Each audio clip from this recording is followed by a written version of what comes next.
Dearest gentle viewers, welcome back to the world of passion, class, scandal, and impossible romance. Today, we are diving deep into Bridgerton Season 4, Part 2, the final emotional chapter of Benedict Bridgerton and Sophie Beck's story. If Part 1 was about longing, mystery, and social tension, Part 2 is where everything comes crashing together. Romance, class conflict, family loyalty, personal identity, and the painful question that lies at the heart of this season: can love survive society? Because in the world of Bridgerton, happily ever after is never simple. So let's start from the moment the storm truly begins. The story resumes after the heartbreaking cliffhanger where Benedict Bridgerton asks Sophie Beck to become his mistress. Not his wife, his mistress. And that single word carries devastating emotional weight for Sophie. Because Sophie's past is shaped by suffering. Her mother was once a maid who became a mistress, a position that did not bring safety or dignity. To Sophie, the proposal is not love. It is history repeating itself. Benedict does not understand this, and this misunderstanding becomes the emotional core of Part 2. Sophie walks away silently, leaving Benedict confused and desperate. He believes he is offering protection. She hears humiliation. This is not a simple romantic conflict. This is trauma clashing with privilege. The second half of the season intensifies the forbidden workplace romance. Sophie is now employed as a maid inside Bridgerton House, directly working under Benedict. This creates a dangerous emotional architecture. Their relationship is no longer just romantic, it is structured by hierarchy. Benedict holds social authority, Sophie carries economic vulnerability. The show deliberately explores how love can become complicated when one person controls safety, employment, and social visibility. The tension grows because they are constantly close, but also constantly forbidden. Every glance carries meaning, every touch feels like rebellion.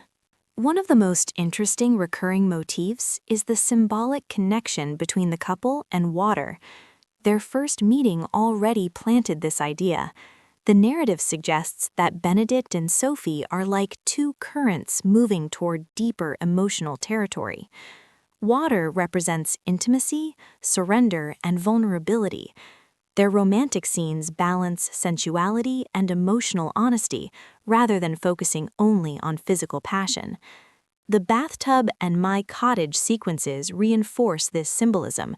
Their relationship is not driven by impulsive lust, it is built on emotional recognition. Season 4, Part 2 presents a different version of Benedict. The carefree second son from earlier seasons begins evolving into a man confronting responsibility. The show avoids portraying him as a childish romantic ideal. Instead, Benedict must learn that love is not possession, it is protection. Jess Brownell intentionally wrote Benedict as someone who must grow morally and emotionally before earning Sophie's trust. The biggest realization Benedict must face is simple but profound. Being loud about love is not the same as being worthy of it. The proposal becomes the season's most controversial moment. Benedict believes he is offering security and affection, but socially and emotionally, the proposal reinforces everything Sophie fears. If she accepts, she remains hidden. If she refuses, she risks losing Benedict. The conflict is not about whether they love each other, it is about what love requires inside an unforgiving social system. Despite conflict, the Bridgerton family stands strongly behind Sophie. Anthony returns from India with Kate Bridgerton and their child. Anthony becomes the voice of harsh realism. He tells Benedict that love may require sacrificing social comfort, possibly even family acceptance.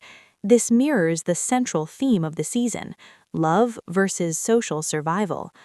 Meanwhile, Alfie, Bridgerton, a footman, becomes Sophie's emotional ally. His advice is simple but powerful.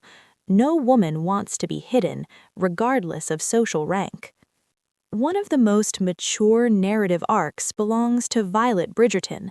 After years of living as mother and widow, Violet begins rediscovering herself as a woman. Her relationship with Marcus Anderson represents love after grief. This storyline explores something rarely shown in period romance. Romantic desire does not disappear with age. Violet is learning that she is allowed to exist outside motherhood. However, she is also unsure whether she is ready to publicly redefine her identity. The story of Francesca Bridgerton becomes one of quiet tragedy.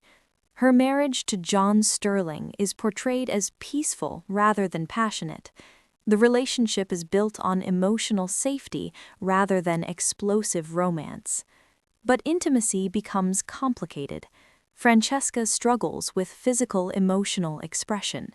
She seeks advice from her mother about romantic connection, not because she does not love John, but because she cannot translate emotional love into physical fulfillment. The arrival of Michaela Sterling becomes narratively significant. Francesca's reaction suggests long-term romantic mystery, though the show keeps the interpretation subtle. Another emotional storyline involves Lady Danbury. She expresses desire to leave London and visit her ancestral homeland. Her relationship with Queen Charlotte is complicated by loyalty, friendship, and political obligation. Charlotte refuses Danbury's departure initially because their friendship is more than companionship.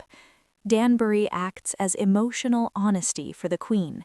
Without her, Charlotte feels isolated inside royal authority. Eventually, a compromise emerges. Alice Mondrich is suggested as a potential successor lady-in-waiting. Penelope Bridgerton, previously known as Lady Whistledown, now operates inside the Queen's social circle. The story focuses on ethical journalism rather than secret identity drama. The key question becomes, can truth exist without destroying family harmony? The writers carefully avoid punishing Penelope narratively. Instead, she is allowed to continue living socially active life. The voice of Whistledown is still performed by Julie Andrews. The season intentionally deconstructs fairy tale romance. Sophie is not waiting to be rescued. Benedict is not a perfect prince. Instead, the narrative asks Benedict to earn emotional maturity. Class inequality is not symbolic decoration, it is the main antagonist of the romance. Sophie is the illegitimate daughter of an earl forced into maid labor after her father's death and her stepmother's cruelty. Love alone cannot erase social structure.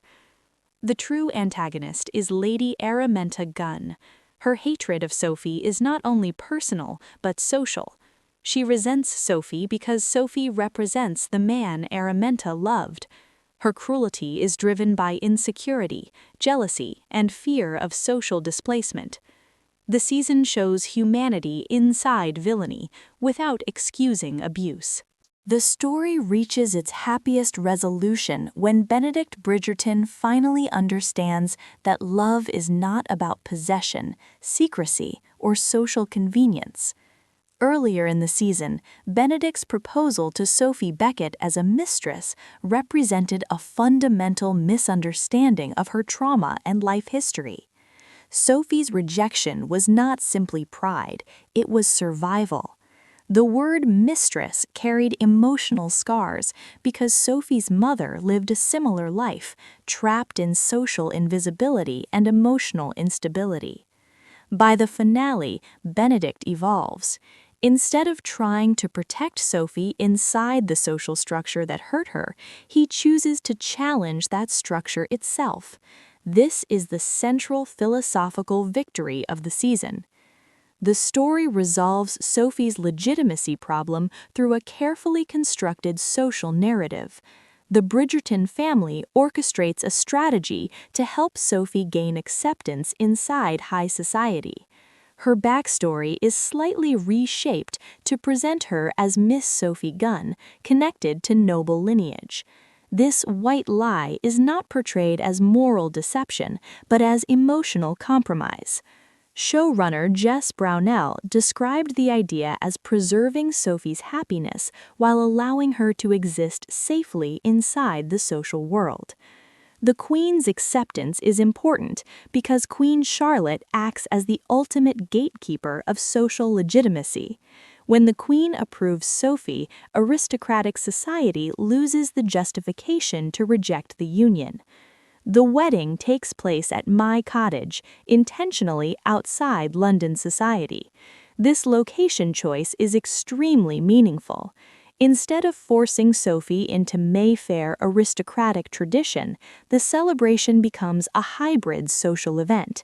Servants, family members, and Bridgertons all participate together. Characters such as the Crabtree household staff appear alongside the noble family. This visual arrangement represents the season's core message: love does not require class separation.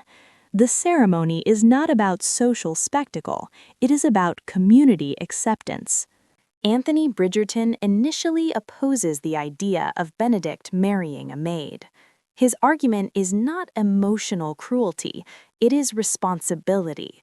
As head of the family, Anthony fears social retaliation that could damage younger siblings like Hyacinth Bridgerton. But by the finale, Anthony returns as Benedict's best man. This transformation shows the Bridgerton family's consistent theme: family loyalty ultimately overrides social prejudice. The final shot of the season is artistically significant. The camera pans to a portrait of Sophie wearing the Lady in Silver mask. This symbolizes several narrative layers. First, it confirms Benedict's emotional and romantic memory of the woman he met at the masquerade ball. Second, it merges Sophie's dual identity. She is no longer separated into two versions of herself: the hidden aristocratic daughter, the working-class maid, the romantic mystery woman. The portrait represents unity of identity. Benedict's love is not for an illusion, it is for Sophie as a complete human being. The final surprise comes after the credits.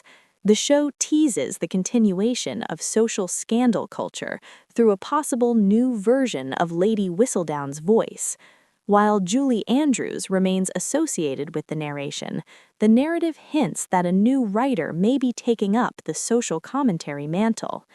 The mystery writer promises more chaos for the ton. This sets up future seasons as a blend of romance and social intrigue, rather than purely romantic storytelling. The true message of the ending is not simply that Benedict and Sophie get married. It is that Benedict changes the world around him enough to make the marriage possible. The season subverts classic fairy tale logic. Instead of Sophie being rescued by a prince, the prince must prove himself worthy of entering Sophie's world. The romance becomes reciprocal.